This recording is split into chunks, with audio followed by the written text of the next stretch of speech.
A little bird named Lilo was born with one wing shorter. She often sat on a branch, watching her friends fly freely.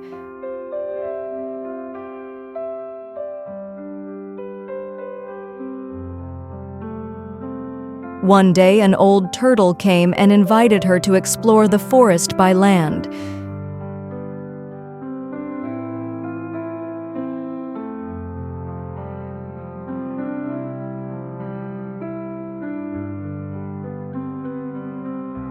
Together they went on an adventure, down the river and up the bridge. From that moment on, Lilo realized that she could see the beauty of the world in her own way. And the turtle said, "We don't have to be the same as others to be happy."